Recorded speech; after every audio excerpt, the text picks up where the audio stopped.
난 사실 우리 천주교 교우들 불쌍해요. 왜 불쌍하냐면은 성당 나오면서부터 많은 헌금을 하든 안 하든 평생 헌금했어요. 그리고 또 불쌍한 데 있으면 2차 헌금하고 교무금하고 또 성당 지면 신축금 내고 또 뭐 어려운 데서 와갖고 뭐 꽃동네 뭐 이런 데 와갖고 또 뭐 도와달라 그러면 또 반지도 빼고 뭐 그냥 있는 거 없는 거 나 먹기 살기 힘들어도 어떻게 해? 마음 짠하니까 어떻게 해요?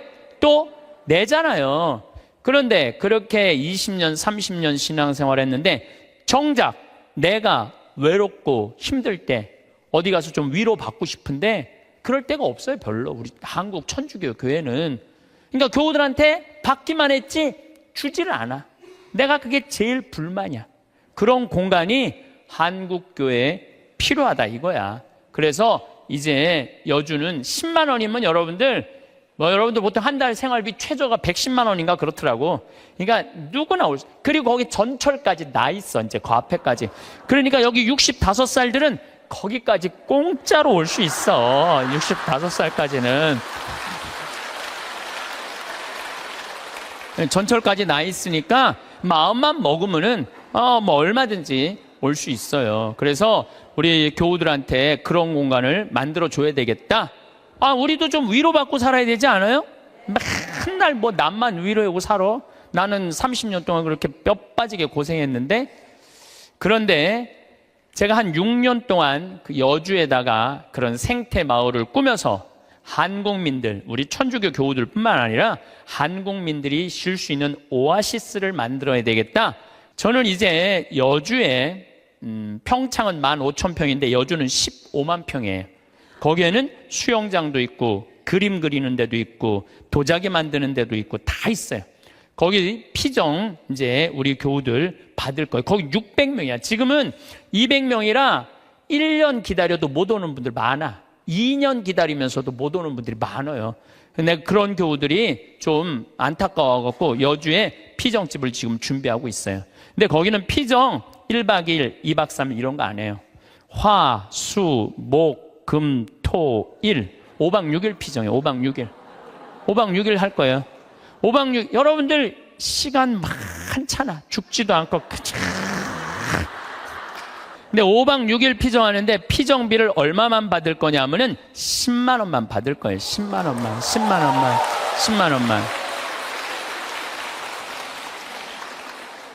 밥을 무려 18끼를 안 하는데 10만 원만 받을 거예요.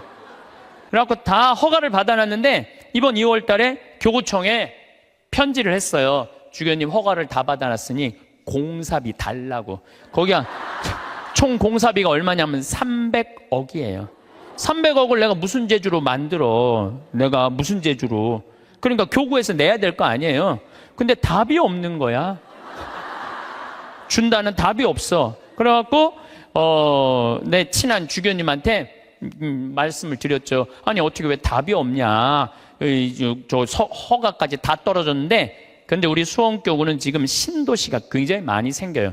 위례 신도시, 동탄 2신도시. 신도시가 막 생기니까 거기다 땅 사느냐고 돈을 다 썼다는 거예요. 돈이 없다는 거예요.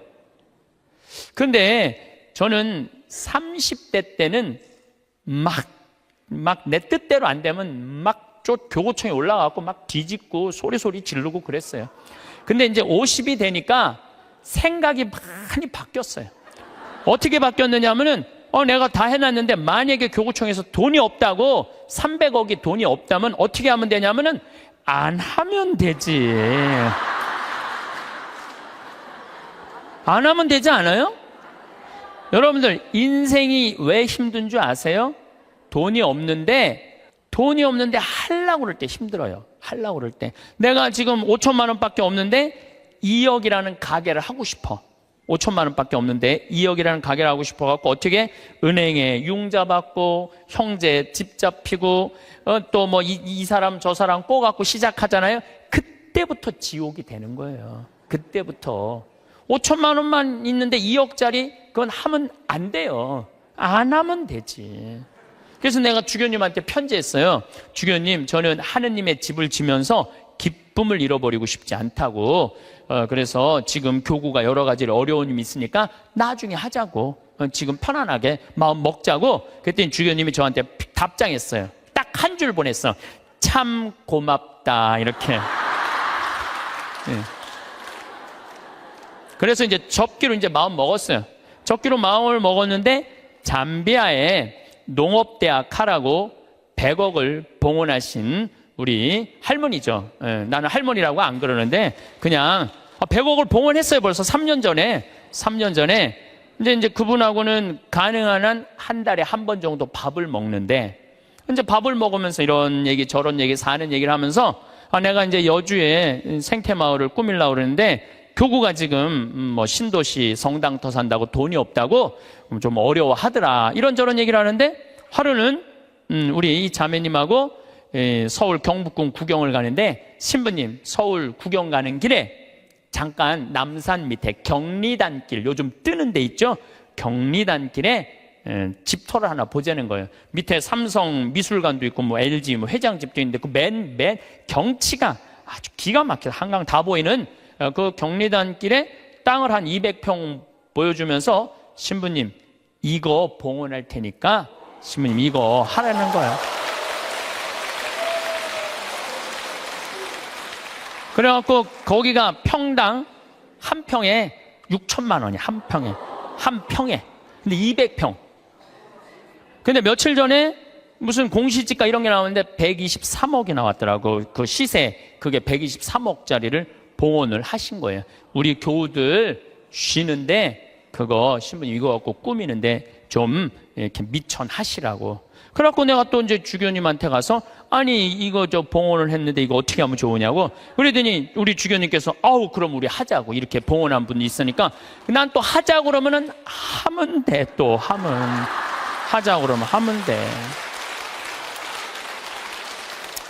그래서 아마 이제 곧 이제 그 시작이 되면 3년 후 정도면은 우리 교우들이 이용하실 수 있을 거라고 생각을 합니다.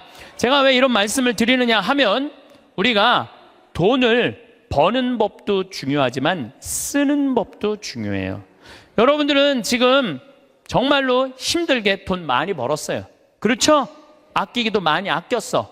그런데 벌기만 하고 쓸 줄을 모른다면은 뭐하러 벌어? 그렇잖아요.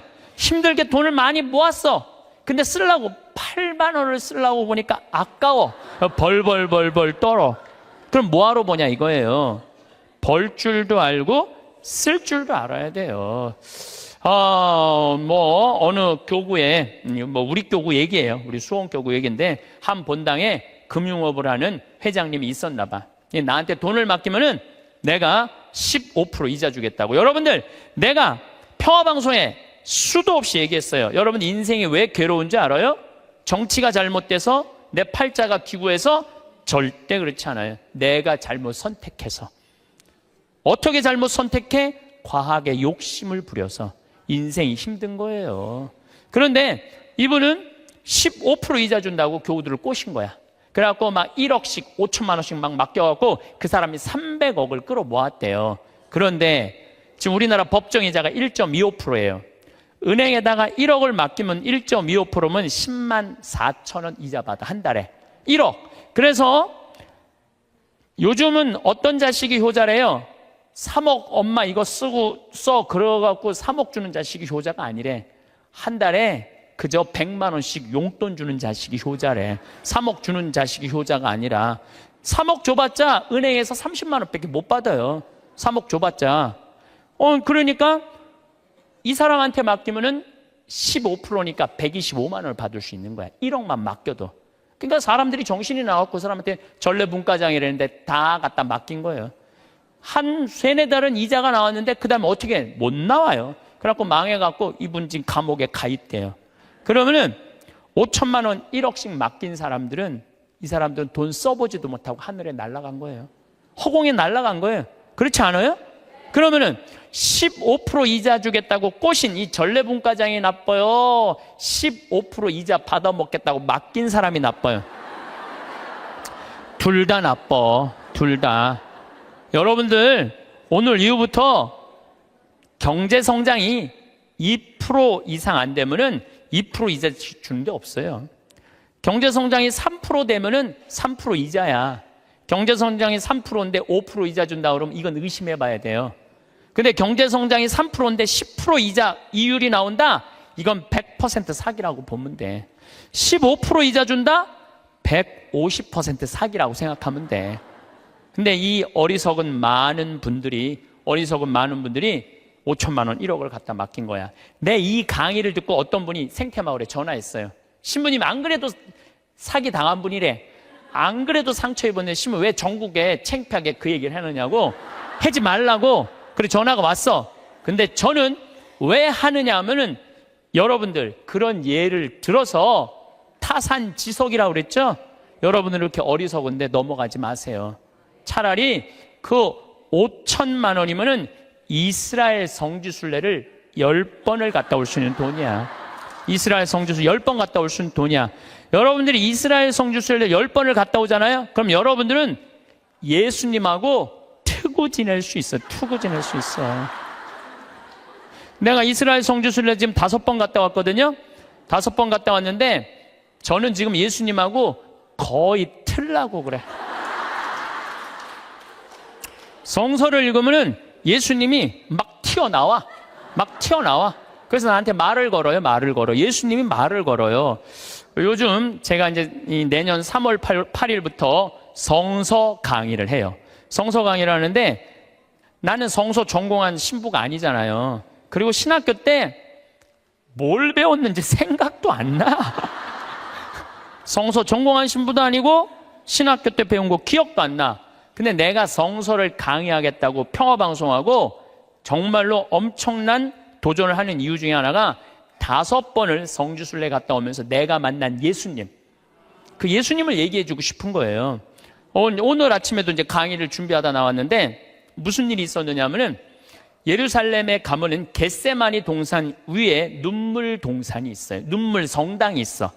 거기서 눈물 성당에서 우리 올해 2월 달에 우리 교우들 200명이 겟세마니 동산으로 내려가고 있는데 내가 맨 나중에 가고 있는데 거기서 아라바이가 예루살렘 성전 그 지도 그 1달러에 사라고 계속 맡기는 거예요, 나한테. 그래서 내가 됐다고 그랬는데 나 혼자 지금 맨 뒤에 가고 있는데 이 친구가 뒤에서 내 뒤로 꼬집더라고요. 이 목덜미를 꼬집어. 얼마나 기분 나빴는지 몰라. 꼬집고 내 뒤통수를 치는 거예요. 얼마나 기분이 나빴는지 몰라요. 그래도 내가 천주교 신부인데, 너무너무 화가 났는데 나 혼자고 거긴 물건 파는 애들 천지인데 걔하고 어떻게 싸워요. 그리고 나는 성격상 맞고 말지 싸우진 않아. 그래갖고 내려가갖고 겟세마니 동산에 가서 기도를 하는데 예수님 생각이 나더라고요. 예수님은 유대인들이 툭 하면 돌을 집어 던지려고 그랬어요. 툭 하면 돌을. 근데 예수님은 어떻게 했느냐 하면은 아직 내 때가 되지 않았다고 인내하세요. 인내를 하시고 예수님 어떻게 마지막 십자가상의 죽음을 통해서 누구를 구원하고 싶었어? 인류를 구원하고 싶었어요. 몇몇 사람들이 기분 나쁘게 돌 집어 던진다고 욕한다고 그것 때문에 큰 일을 그르칠 분이 아니었어요. 나도 이 200명이나 되는 사람들을 데리고 와서 성지순례 하는데 내가 하나 기분 나쁘다고 막 신경질 부리고 나 이제 간다고, 나 이제 한국으로 갈 거라고 겟세마니 동산에 앉아서 이렇게 기도를 하는데 정말로 구구절절 예수님이 느껴지더라고요.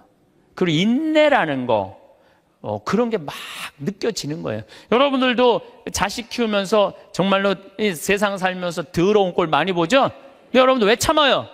이거 자식 하나 잘 키워보겠다고, 자식 하나 행복하게 해보겠다고 참는 거 아니에요?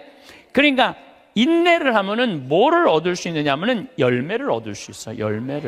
인내를 하면.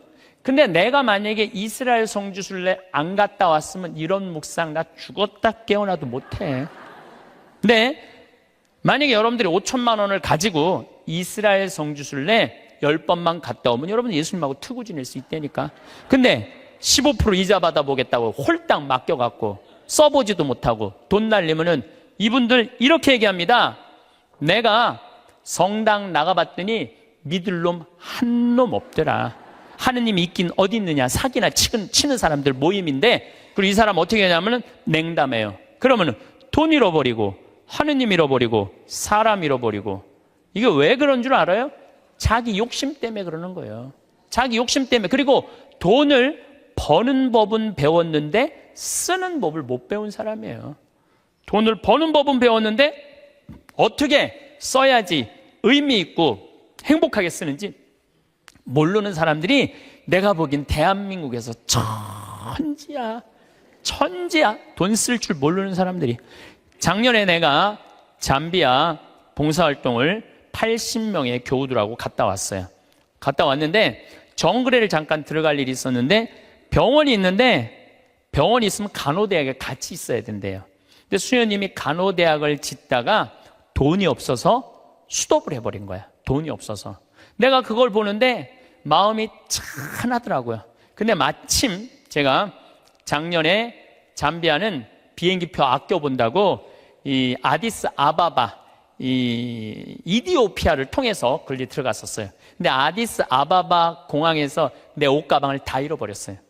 그래갖고 양복 3벌, 4벌 중에 입은 거 하나 빼고 3벌이 다 없어져 버렸어.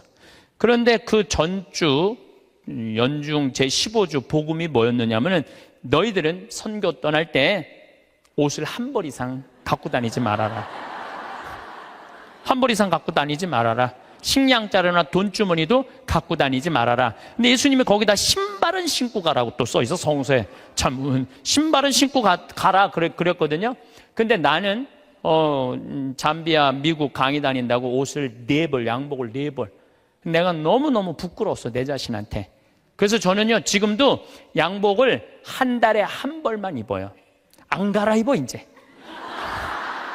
안 갈아입어. 작년에 내가 그 배운 깨달음으로 안 갈아입어. 너무 좋더라고. 한 달에 1벌만 입고 다니니까 참 좋더라고요. 그런데 문제는 한국에 딱 돌아왔는데 내가 양복만 많은 게 아니야. 내 통장을 보니까 책 팔은 인세가 2억이 들어와 있는 것. 2억. 내 통장에. 나 돈 막 하는 사람이에요. 근데 내가 그 돈이 뭐가 필요해? 마누라가 있어, 자식이 있어. 그래서 수녀님한테 전화했어요. 잠비아로. 수녀님, 내가 간호대학 져둘 테니까 간호대학 마저 지라고. 그래갖고 돈을 막 작년에 보냈어요. 계속 2천만 원, 5천만 원씩 계속. 근데 올해 가서 그 정글에 땀부라는 정글에 들어가 보니까 간호대학을 다 져놨더라고. 이제 기숙사 하나 져놓고, 기숙사를 2개만 이제 더 지면 완전히 끝나. 이제 돈을 좀만 더 보내면 돼. 근데 우리 직원들이 그걸 보더니 한국에서는 감이 없다가 내가 돈을 보내갖고 대학을 져놓으니까 나를 혼내는 거예요. 신부님 은퇴해서 돈 필요한데 이렇게 돈 다 써버리면 어떻게 하려고 돈을 다 써버리느냐고. 신부님 은퇴하면은 맛있는 것도 먹고 여행도 다니려면 돈이 필요한데 지금 다 써버리면 어떻게. 지금이야 신부님 강의도 다니고 강사료도 많고 인세도 많고 그래갖고 지금이야 뭐 막 부족한 게 없지만 은퇴하면 필요한 게 돈이라고. 신부님 앞으로 돈 모으라고 막 나를 혼내더라고요. 근데 저는 이런 생각이 들어요. 만약에 내가 은퇴해갖고 돈이 없으면 나는 어떻게 할 거냐면은 사제관에 가만히 앉아 있을 거야. 돈 없는데 어떻게 가만히 앉아 있어야지. 그런데 우리가 이걸 생각해야 돼요. 내가 20년 후에 살아있을지 죽어있을지 어떻게 알아? 그렇지 않아요? 20년에 살아있을지 죽어있을지 어떻게 알아? 그런데 20년 후에 쓰려고 지금 의미 있고 재미있고 신나는 일이 있는데 지금 안 쓰고 이 신나는 이 젊은 나이에 20년 동안 지금 가만히 있긴 싫어요. 지금은 마음껏 다니고 의미 있는 일도 하고 재밌는 것도 하고 맛있는 것도 사 먹고 여행도 다니고 지금은 신나게 할 거야. 그리고 70살이 넘어가고 돈이 없으면 가만히 있으면 되지. 없으면 없는 대로 살면 되지. 그렇지 않아요? 있으면 있는 대로 살고. 오늘 미사 때 성체 모자랐잖아요. 많이 모자랐어요. 오늘 성채. 뭐 이렇게 많이 왔어. 성채가 모자랄 정도로 많이 왔는데 어떻게 했느냐 하면은 마지막에 성채를 4등분해서 다 했어요. 없으면 쪼개서 쓰고 나눠서 써도 다 살아. 그런데 지금 여러분들 나중에 쓰려고, 늙어서 쓰려고 지금 아무것도 안 해서는 안 돼요. 지금 하세요. 뭐든지 지금 하세요. 그리고 다 하고 즐겁게 살았어. 행복하게 살았어. 그런데 70살에 주머니에 돈 없으면 어떻게 하면 돼? 가만히 있으면 돼. 70살에 돈 없으면 가만히 있으면 돼. 많은 분들이 우리 생태마을에 지금도 이제 짬짬이 암 환자들이 많이 와요. 내가 그분들하고 이렇게 상담을 해보면은요, 60살 될 때까지 한 번도 노른 적 없는 사람들 많아요. 60살 될 때까지 여행 한 번도 간 적 없는 사람 많아요. 60살 될 때까지 뽐나게 옷 한 번 사입어 본 적이 없는 사람들 많아요. 60살까지 뭐만 해? 돈만 버는 거예요. 자식 키우고. 근데 떨커덕 암이 걸려요. 지금도 한 번 와 계세요. 떨커덕 암이 걸린 거야. 떨커덕 암이 걸리면은 이분들 나한테 공통적으로 하는 얘기가 있어요. 신부님, 나는 억울해서 못 죽어요. 난 이제까지 뭐만 했어? 고생만 했어요. 어떻게 하면 좋아요, 신부님? 이러는 분들이 너무 많아요. 여기 계신 여러분들도 나중에 하려고 그러지 말고 언제? 지금 하세요. 저 청국장 가루도 나중에 사 먹지 말고 언제 사 먹어? 지금 사 먹어. 지금. 그게 훨씬 건강하고 좋은 거예요. 예. 여러분들 이 여행 많이 다녀보셨죠? 만약에 유럽 여행 가신 분들 아마 유럽 여행은 일생 한 번 가보는 거예요. 일생 한 번 가보는 여행이야. 한 400만 원 들여갖고 한 번 가보는데 비행기 타고 럭셔리하게 파리에 도착했어. 도착을 했는데 딱 버스에 타니까 가이드가 딱 나타나더니 이렇게 말합니다. 이제 뭐 집에 들어가고 호텔에 들어가고 물은 어떻게 쓰고 뭐 이런 거죠. 여러 가지 얘기를 해요. 그러다가 갑자기 이런 말을 해요. 그런데 여행 다니면서는 팁이 중요하다고.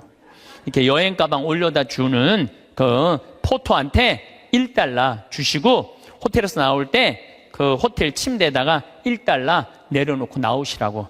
그럼 이때부터 갑자기 머리가 복잡해지는 거야. $1? 생각지도 않은 돈이야, 이거. 생각지도 않은 돈이야. 그게 아깝기 시작한 거야. 그런데 400만 원을 들여서 일생 한 번 간 여행이에요. 그러면 $1, 10일, $2씩 줘봐. $20, 2만 원이야. 그 줄 때 기분 좋게 줄 수 있는 거야.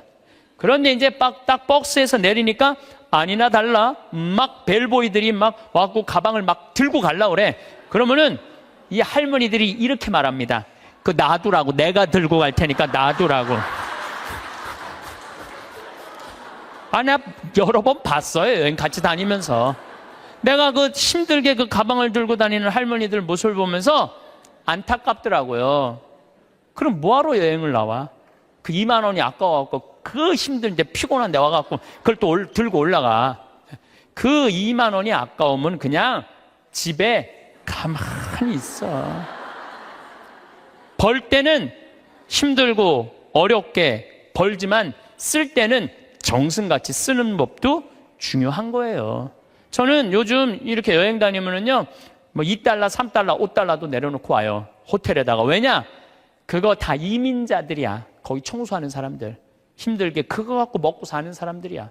그러면 길 가는 사람도 내가 5,000원, 10,000원, 일생, 1년에 여러분들 어려운 사람들 얼마나 만나요? 만나는 일이 1년에 한두 번도 안 돼. 그럼 그런 사람들한테 한번 나도 여행 내가 400만 원어치 쓰면 40만 원 어려운 사람한테 내놔야 될 거 아니야. 그 일환 중에 하나가 그 어려운 사람들한테 팁 주는 거예요. 근데 그게 아까워갖고 내가 들고 갈 테니까. 아까운 거지. 아까운 거예요. 그래서 여러분들 자신한테 쓸 줄 알아야 돼. 자신한테. 저는 지난 여름에 LA에 우리 청국장 이제 회사를 설립을 했어요. 거기도 뭐 다 세금 문제 때문에 다 회사를 설립을 해야 돼.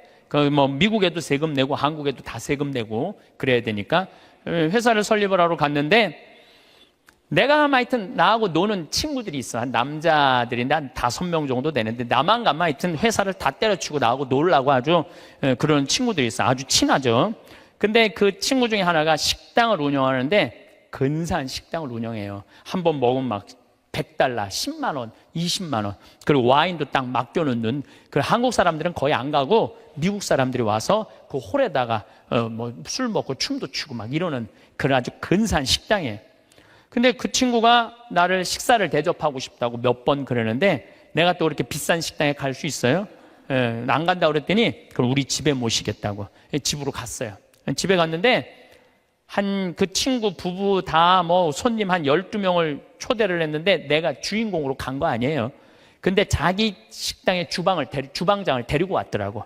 근데 음식이 나오는데 기가 막히는 뭐 음식들이 나오는 거, 무슨 뭐 해갖고 정말 처음 본 음식, 비싼 음식들이 나오더라고요. 그런데 그 니콜라스라는 친구가 신부님이 특별히 오셨으니까 와인을 한 병 따겠다는 거예요. 근데 와인을 뭐 그냥 2만 원, 3만 원짜리가 아니라 600만 원짜리 와인을 따는, 600만 원짜리 와인을. 나도 처음 봤어요. 그 비싸다 말로만 들었지. 1995년 보르도산이야. 1995년이 굉장히 가물었었어요. 그래갖고 북한 주민들 다 굶어 죽었을 때야. 근데 와인은 최고가 나온 거예요. 그걸 했는데 한 잔에 50만 원이야. 한 잔에. 먹는데 막 벌벌 떨리더라고. 한 잔에 50만 원인데. 근데 계속 주방장이, 셰프가 음식을 날라다 주는데, 내가 그래도 주인공 아니에요. 주인공. 뭔가 셰프한테 감사의 표시를 해야 될 거 아니야. 그걸 우리는 팁이라고 그러죠. 근데 내가 혼자 고민했어. $50를 줄까, $100를 줄까. 심장이 막 쫄깃쫄깃하더라고. 어떻게 할까.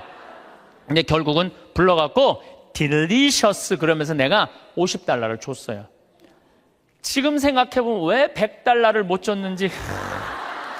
귀양 뽐낼 거면 확실하게 뽐내고 해야 되는 건데, 근데 그 $50를, 5만 원이죠. $50를 줬는데도 불구하고 그 셰프는 굉장히 고맙다고 그러더라고요. 굉장히 고맙다고. 근데 만약에 여러분들 그게 한 1,000만 원 넘는 식사였는데 내가 그걸 얻어먹고 돈 한 푼 안 내고 팁 하나 안 내고 그냥 가면은요, 그분들 모르긴 해도 내 귀에다 대고 이랬을 거야. 아유, 정말 멋대가리 하나 없는 신부라고. 에? 그렇지 않겠어요? 그렇게 멋있게 했으면 그 주방 그 직원 데려다 했으면 줄 알아야지. 이건 비단 나한테뿐만 아니라 여러분들도 마찬가지야. 여러분들 인생을 살면서요, 버는 것도 중요하지만 쓰는 것도 중요해. 쓸 때 확실하게 써. 근데 만약에 내가 돈이 부족해, 그러면은 가만히 있어. 여러분들 안 쓴다고 누가 뭐라고 그럴 사람 하나도 없어요. 근데 우리나라 사람들은 쓰는 것도 아니고 안 쓰는 것도 아니고 내는 것도 아니고 안 내는 것도 아니고 그냥 사는 게 좀 짜증이 나요. 그래서 쓸 땐 사도 바오로가 뭐라 그래? 난 귀하게도 살 줄 알고 천하게도 살 줄 안다고 그러잖아요.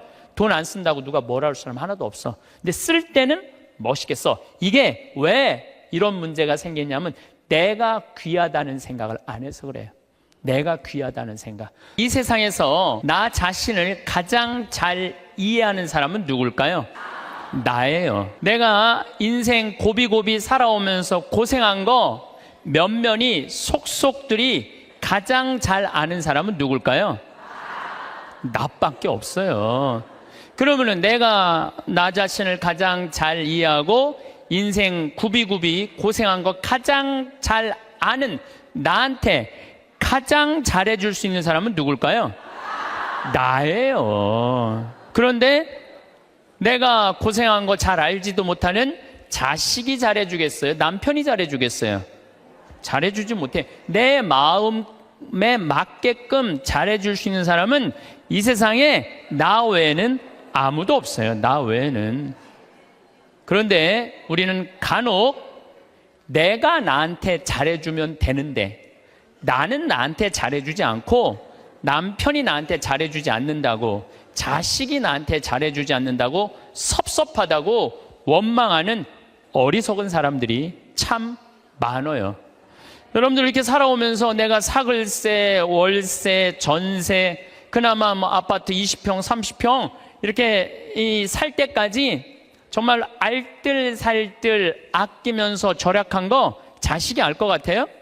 몰라요.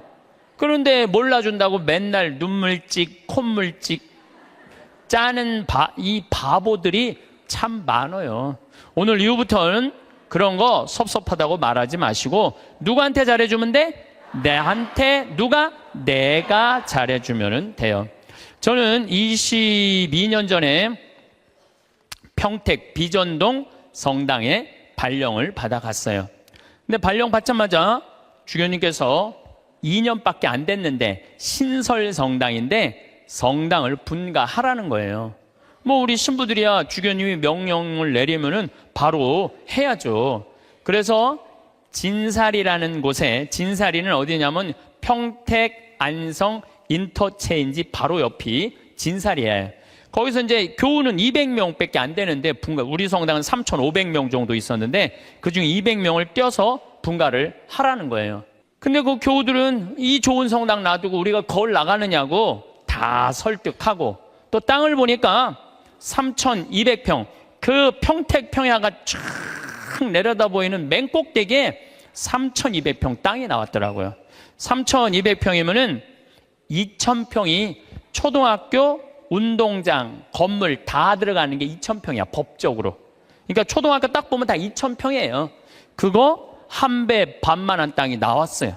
16만 원에, 22년 전에. 근데 뭐 신설성당에 뭐 돈이 어디 있어요. 그래갖고 이렇게 끌어모으고 저렇게 끌어모았는데도 돈이 2억이 부족하더라고. 그래서 내가 모시던 보좌 신부 때 모시던 본당 신부님한테 전화를 드렸어요. 신부님, 성당을 분가하라는 명령을 받았는데 땅을 살라고 그러는데 마음에 드는 땅이 나왔는데 2억이 부족하다. 2억을 좀 꿔줬으면 좋겠다. 근데 이 신부님이요, 단 1초도 주저하지 않으시고 내가 꿔줄게, 내일 와, 딱 그러시더라고요. 네. 내가 또 인간관계가 좋거든요. 그래서 이제 가갖고 다음날 31살, 32살에 22년 전이니까 2억을 이렇게 안주머니에 넣고 오는데 정말로 심장이 부들부들 하더라고요. 그래갖고 이제 갖고 와서 그 땅 계약을 다 했는데 상임위원들이 사기당했다는 거예요.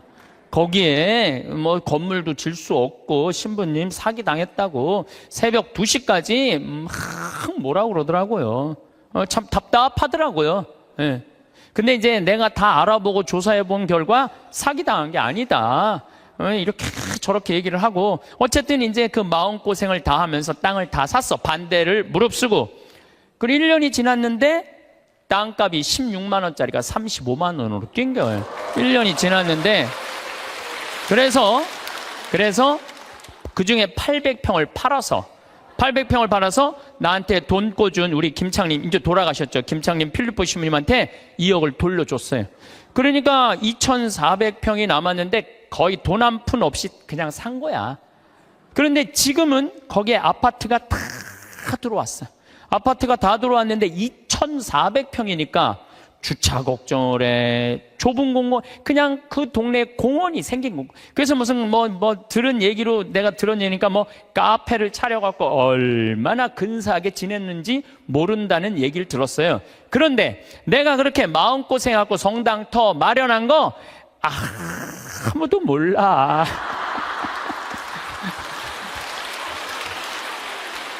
누구만 알아?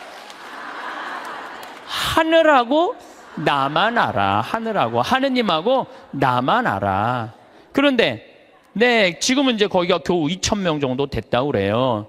근데 후임자 신부가 몰라준다고, 그 교우들이 20년 전에 내가 그렇게 힘들게 해서 땅 산 거 몰라준다고 내가 맨날 섭섭하다고 그러면요, 나는 쫀쫀한 사람이야. 쫀쫀한 사람. 작은 사람이야. 작은 사람. 그리고 이제는 거기가 평당, 큰 몰이 들어와서 평당 한 400만 원까지 올라갔대요. 그러니까 거의 100억 정도 되는 거죠. 100억 정도 되는 돈을 내가 교회에 벌려준 거야. 그런데 아무도 몰라.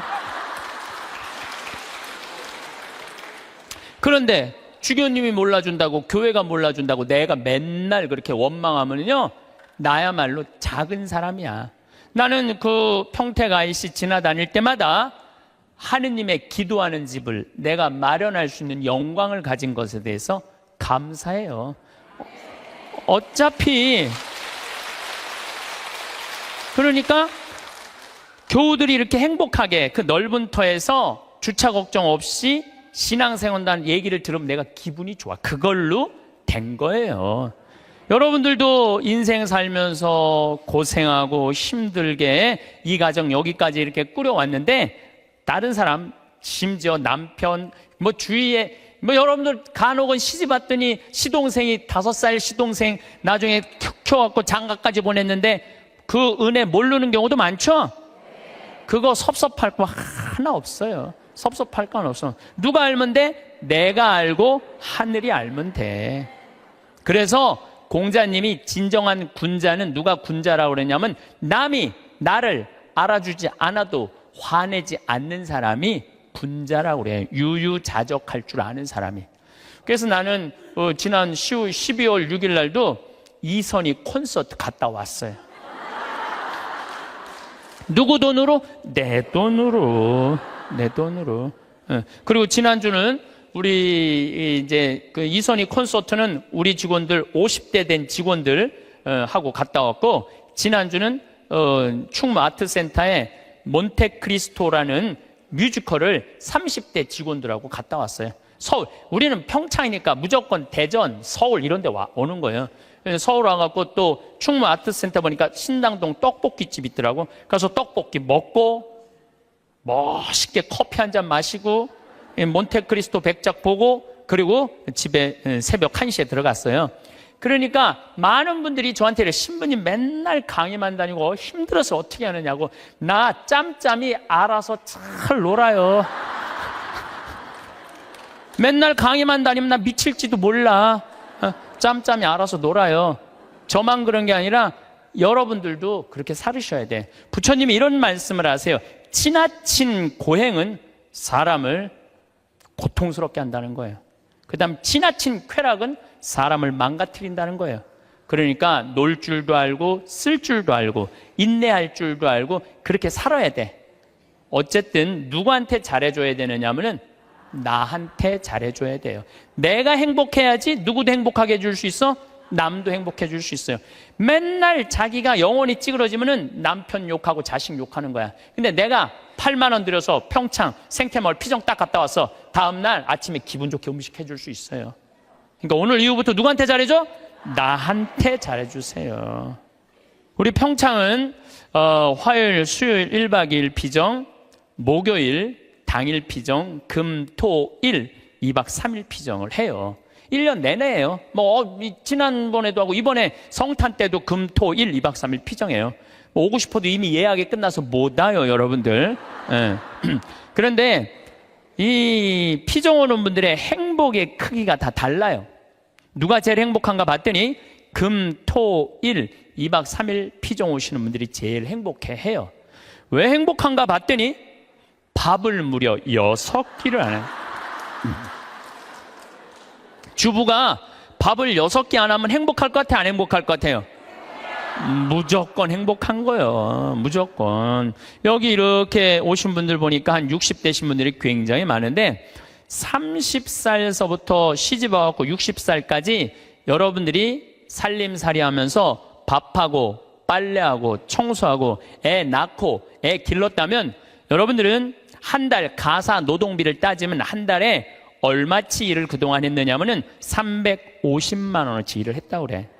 그럼 30년 동안 일했으면 여러분들은 남편하고 자식들한테 얼마를 청구할 수 있느냐 하면은 10억 5천을 청구할 수 있어요. 10억 5천. 10억 5천 내놓으라고 그럴 수 있어요. 아니, 법원에 누가 해갖고 25년 동안 그거 해갖고 250만 원 해갖고 5억 청구해갖고 받은 사람이 판결이 나왔어요. 예.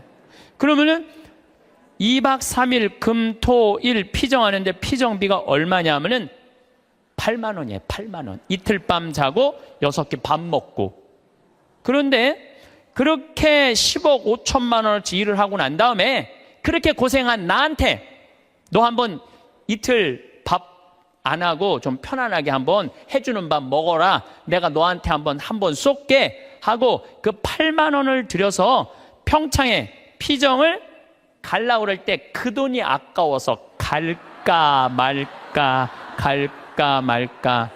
이렇게 망설이는 사람들이 많다는 거예요. 그러면서 나 고생하는 거 알아주는 사람 하나도 없다고 눈물 콧물 짤 거 없다 이거야. 그렇게 내가 10억 원 정도 일했으면 나한테 8만 원 정도 쓰는 거 아까워요 안 아까워요? 써. 그러니까 제발 원망하지 말고 본인을 위해서 쓰라는 거예요. 그리고 1박 2일 당일 금토일 피정 오시는 분들 중에 누가 제일 럭셔리한가 봤더니 금토일 2박 3일 오시는 분들이 제일 럭셔리해요. 왜 럭셔리한가 봤더니 설거지를 안 하잖아. 밥 먹고 우리 잠비아에서 온 커피가 있어요. 그 커피 뽑아서 강 내려다보는 데크에 앉아갖고 우아하게 그러니까 그 2박 3일 동안 피정 오시는 분들 이번에도 뭐 이 추운 12월 달에 왔는데도 나한테 이런 말을 해요. 신부님 너무 행복해요. 해준 게 아무것도 없는데 내가. 왜냐하면은 우리 또 생태마을에서 요즘 우리가 시래기 말라하고 시래기하고 된장국 끓여 우리 뭐 배추 무 얼마나 맛있어요. 그 자연 아주 정말로 유기농 식단으로 해주니까 요즘은 또 호박 싹 이렇게 했는데 너무너무 맛있더라고. 지금도 이제 주일날 나가면은 월요일, 화요일, 수요일 이럴 때는 요즘은 내가 이렇게 대림식이라고 강의 나오면은 그 손님을 안 받아요. 근데 지금 6분이 와 있는데 당일 온다 그러더니 일주일 있겠다는 거. 나한테 오늘 와서 막 신부님 여기 있고 싶다는 거. 아니 강의도 없고 텔레비도 없고 뭐가 좋아서 여기 계속 있겠다 그러니까 팝이 너무 맛있다는 거야. 팝이. 야, 주부한테는 이것만 해도 충분히 행복하구나. 그런 생각이 들더라고요. 우리는 살아가면서 수없이 많은 선택을 합니다. 무엇을 먹을지, 어디에 돈을 쓸지, 오늘 하루를 어떻게 보낼지, 누구와 시간을 함께할지. 그 선택들은 크고 작은 것들이 뒤섞여 있지만 하나하나를 들여다보면 결국 모든 선택의 중심에는 언제나 내가 있습니다. 겉으로 보기에는 남을 위해 사는 것처럼 느껴질 때도 많습니다. 가족을 위해, 이웃을 위해, 사회를 위해 헌신하며 살아왔다고 생각할 수도 있습니다. 그러나 그 헌신도, 그 배려도 결국 나라는 사람이 선택한 방향입니다. 그 방향을 정한 것도 나이고 그 길을 걸어온 것도 나입니다. 우리는 결국 나를 위해 살아갑니다. 이 말이 이기적으로 들릴 수도 있겠지만 그것은 오해입니다. 나를 위해 산다는 것은 타인을 외면한다는 뜻이 아니라 내 삶의 주인이 나라는 사실을 받아들이는 것입니다. 타인의 기대에 맞추어 사느라 정작 내가 무엇을 원하는지조차 잊어버린 채 지내온 시간이 있지는 않았는지, 남의 눈치를 살피고 분위기에 맞추면서 나 자신의 목소리를 조용히 묻어온 적은 없었는지 한 번쯤 돌아볼 필요가 있습니다. 그렇게 오래 살아오면서 여러분은 과연 자신을 제대로 대해왔을까요?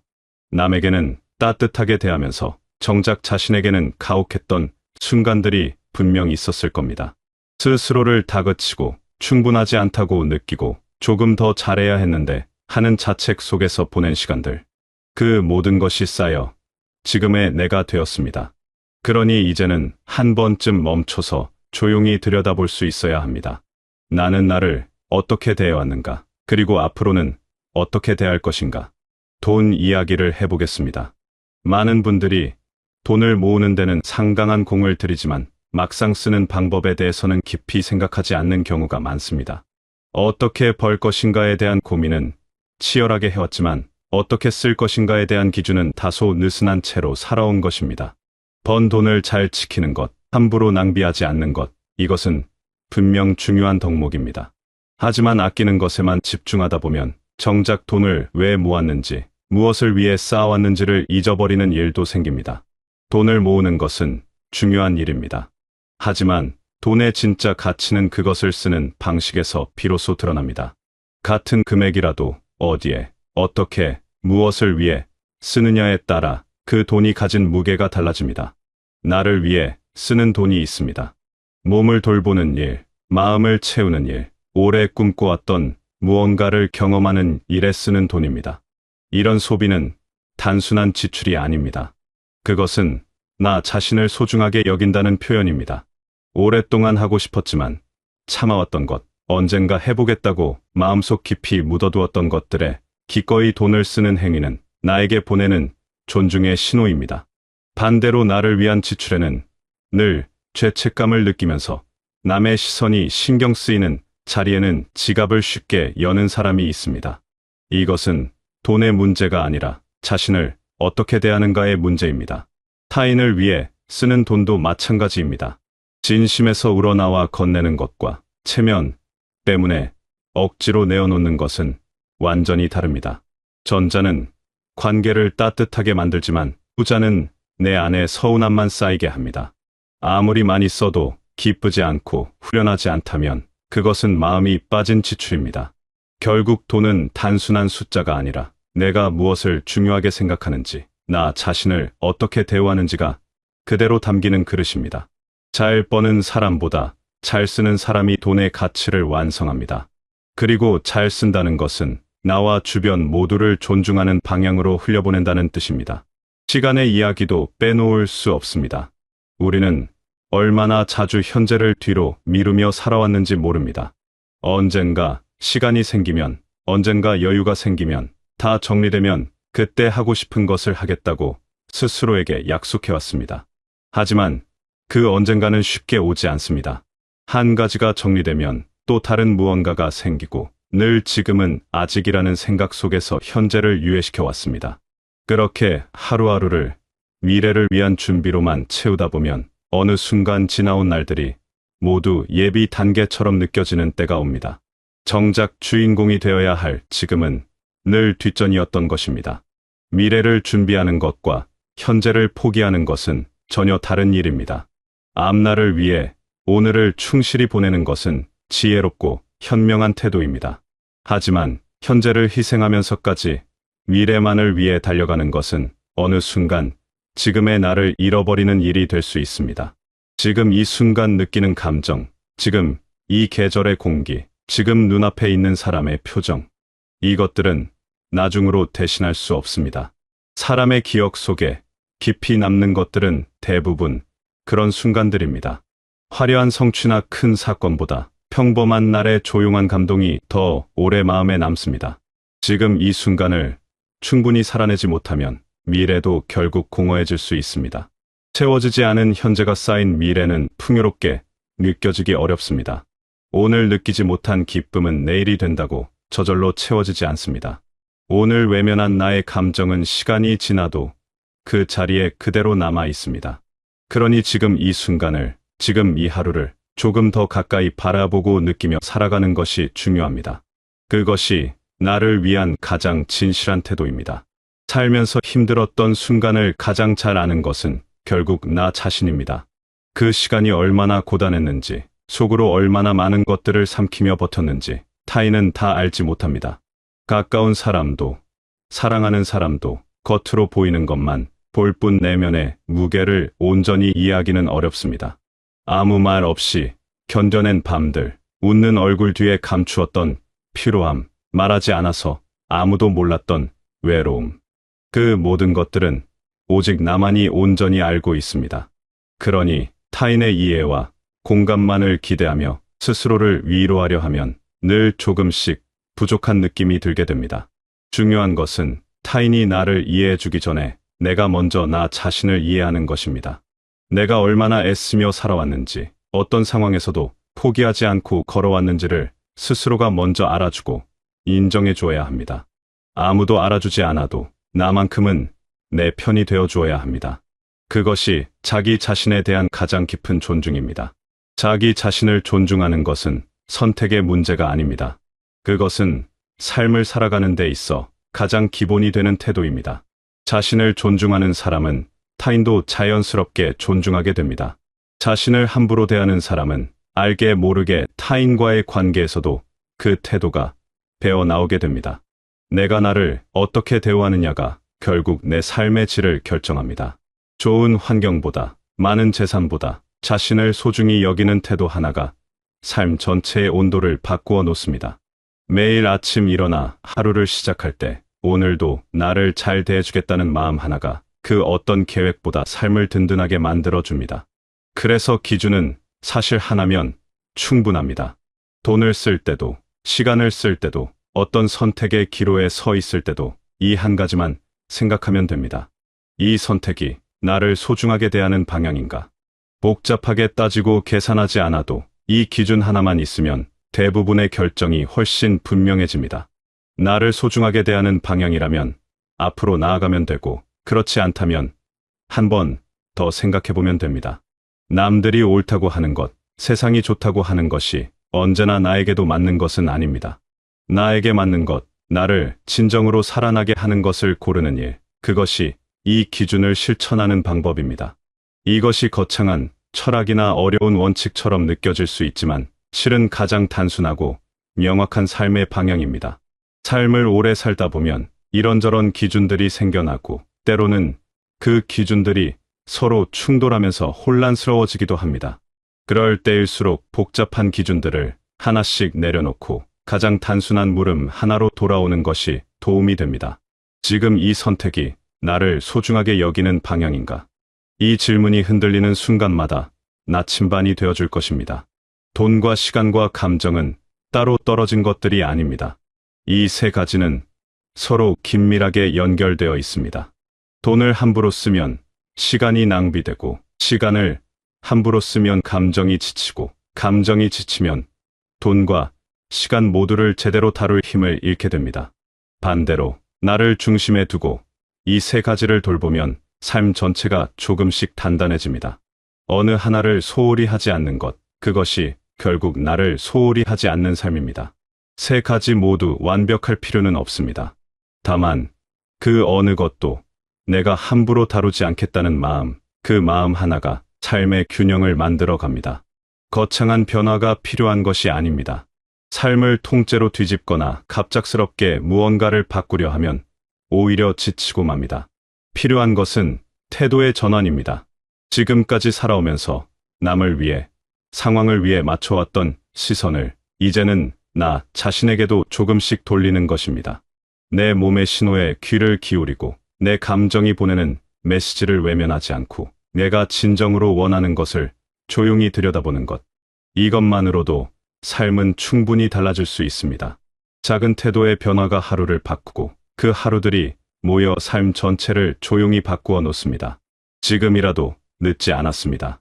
아니, 지금이 가장 좋은 때입니다. 이미 많은 것을 경험하고 느끼며 살아온 여러분은 그 어느 때보다도 자신을 잘 알고 있습니다.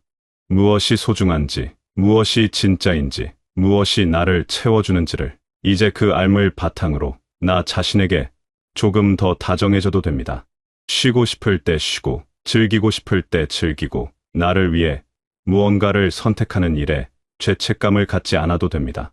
그것은 이기적인 것이 아니라 오래도록 수고해온 나 자신에게 마땅히 돌아가야 할 것들입니다. 여러분은 그만한 자격이 있습니다. 충분히 그렇습니다. 지금 이 순간에도 최선을 다해 하루를 살아가고 계신 여러분께 따뜻한 마음을 전하고 싶습니다. 스스로도 잘 기억하지 못하는 수많은 날들 속에서 여러분은 참 많이 애써왔습니다. 웃음 뒤에 삼킨 것들, 말하지 않은 채 지나간 감정들, 혼자 감당해온 무게들. 그 모든 것들이 다 여러분의 삶이었고 그 삶이 지금의 여러분을 만들었습니다. 그 삶은 결코 작지 않습니다.